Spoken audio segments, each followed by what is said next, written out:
Ahora con el curso introduciendo un concepto muy importante, que es el concepto de integridad transaccional. Muchos manejadores de base de datos, o sea muchos DBMS, cuentan con sistemas de recuperación antifallas que permiten dejar la base de datos en forma consistente cuando ocurren algunos imprevistos, como puede ser algún apagón o alguna caída del sistema.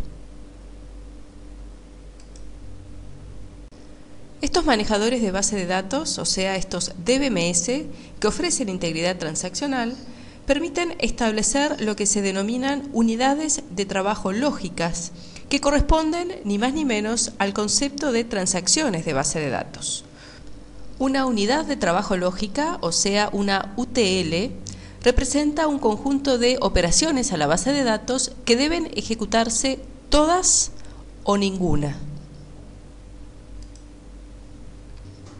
Si recuerdan, cuando estuvimos viendo el orden de disparo de reglas y fórmulas, dijimos que la diferencia que existía entre los eventos de disparo on before complete y on after complete es que se efectúa el commit. El comando commit nos va a permitir especificar que un conjunto de operaciones realizadas sobre la base de datos ha culminado de efectuarse en forma correcta. Esto significa que efectuar un commit significa que estamos dando por finalizada una unidad de trabajo lógica y por lo tanto una UTL queda determinada por todas las acciones que están comprendidas entre dos marcas de commit.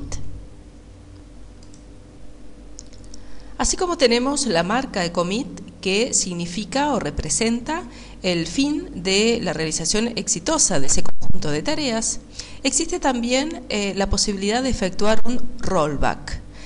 Esto significa que si sucedió algún imprevisto, por ejemplo un apagón o una caída de sistema, y esas acciones que deben ejecutarse todas o ninguna quedaron por la mitad, entonces se efectúa una vuelta atrás.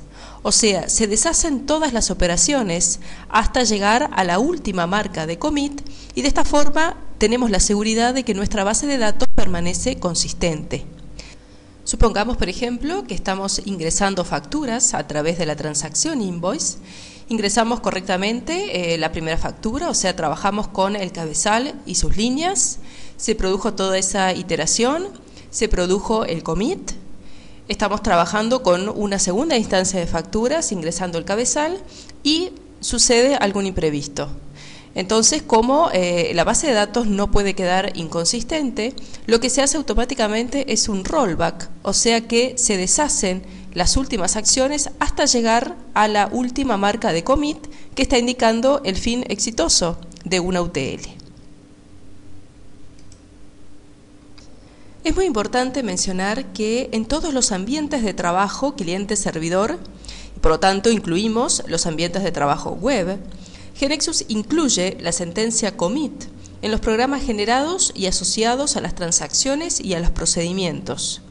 Esto es así porque en estos ambientes de trabajo existe un DBMS, o sea, un manejador de base de datos, que asegura la integridad transaccional y por lo tanto GeneXus efectúa la tarea de definir las unidades de trabajo lógicas. Pero ¿dónde es exactamente que GeneXus incluye esta sentencia commit? Bien, esta sentencia se incluye exactamente en cada procedimiento al final del programa fuente y también en cada transacción. En el caso de las transacciones, el funcionamiento es el siguiente. GeneXus incluye la sentencia commit inmediatamente antes de las reglas con eventos de disparo after complete e inmediatamente después de las reglas con evento de disparo on before complete. Esto significa que por cada iteración completa que se efectúa en tiempo de ejecución y por medio de una transacción, va a haber un commit, justo antes de las reglas con evento de disparo on after complete. Más adelante en el curso vamos a ver que en realidad existe una excepción a esto que acabamos de comentar y es cuando trabajamos con Business Component. Un Business Component es un tipo de datos que, como vamos a ver más adelante, nos va a permitir actualizar la base de datos desde cualquier objeto, pero también, como vamos a ver, este tipo de datos no realiza automáticamente el commit.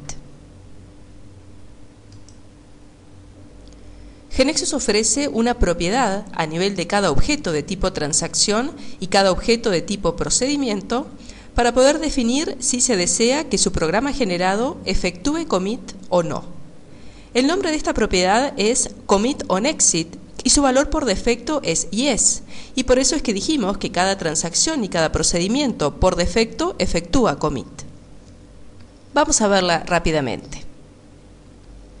Nuevamente tenemos en pantalla nuestra transacción invoice y tenemos el conjunto de propiedades que aplican a nuestra transacción.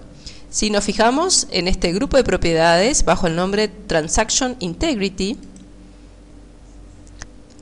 vemos esta propiedad commit_on_exit que por defecto tiene el valor yes.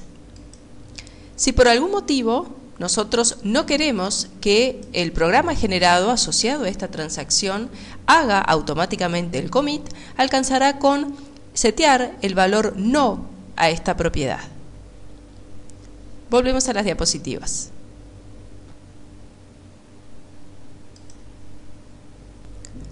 ¿Qué podría llevarnos a necesitar no efectuar commit en una transacción o un procedimiento?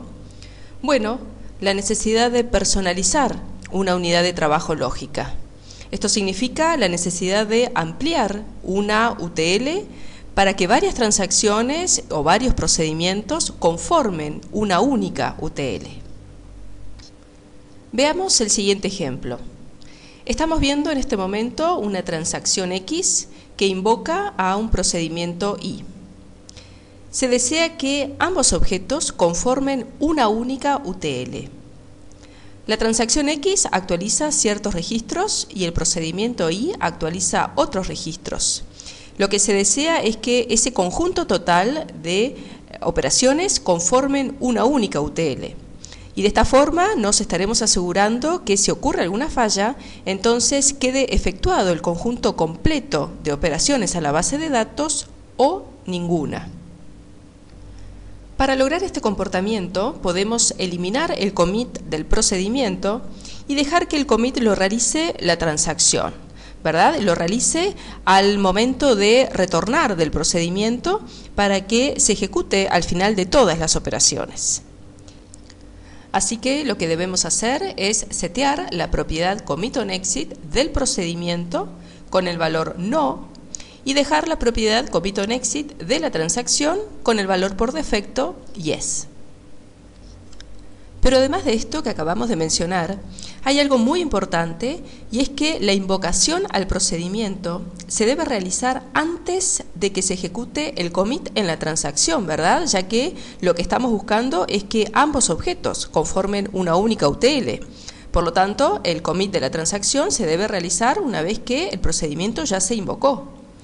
Así que esta llamada al procedimiento se debe definir en la transacción con un evento de disparo que ocurra antes de efectuarse el commit. Por supuesto que no existe una única solución para personalizar una UTL. Lo que es importante es analizar bien cuáles son los objetos que pueden hacer commit y una vez que se decida cuál de estos objetos va a realizar el commit, entonces efectuar las invocaciones en los momentos adecuados. Cuando trabajamos en ambientes web existe una restricción a esto que acabamos de ver.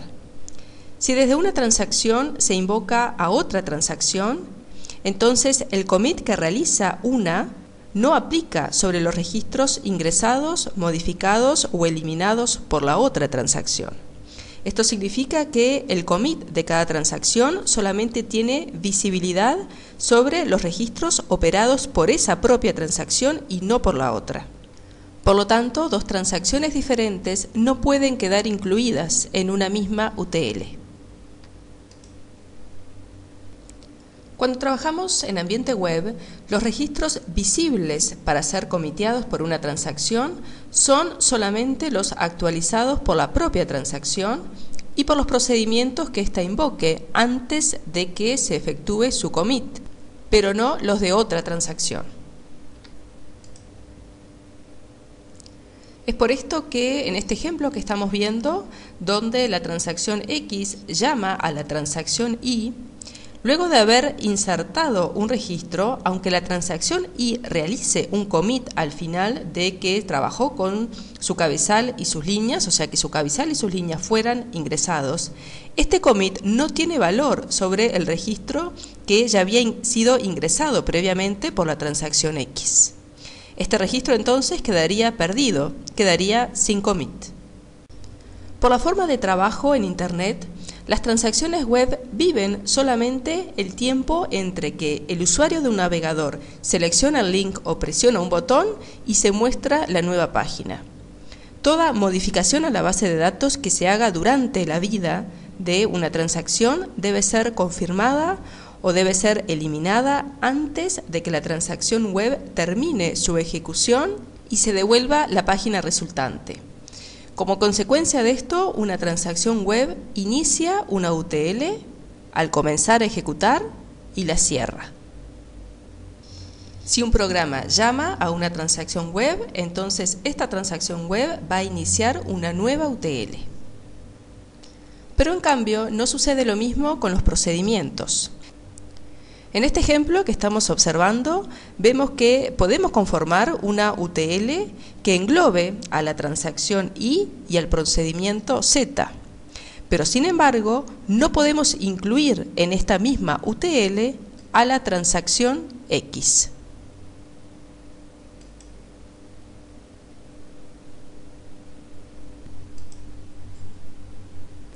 Si se necesita que las operaciones de dos o más transacciones con procedimientos o sin procedimientos conformen una única UTL, entonces podemos emular el comportamiento de las transacciones a través de Web Panels y de Business Components y utilizar también el comando commit. Más adelante en el curso, cuando hayamos estudiado los Business Components, entonces vamos a volver sobre este tema y vamos a comprender mejor cómo es esta solución. Como ya hemos mencionado, GeneXus nos ofrece los comandos commit y rollback para deshacer todas las acciones o para confirmar el fin exitoso de una UTL. Estos comandos el analista GeneXus los va a poder incluir en procedimientos, en Web Panels y también en el uso de los Business Components. Un ejemplo de aplicación puede ser el siguiente. Supongamos que tenemos una transacción y que desde esta transacción estamos invocando a diferentes procedimientos en forma consecutiva. A todos estos procedimientos se les configura su propiedad commit on exit en el valor no, y en el último procedimiento preguntamos al usuario si confirma todas estas acciones y dependiendo de su respuesta, entonces ejecutamos el comando commit o ejecutamos el comando rollback, dejando sin efecto todas las acciones.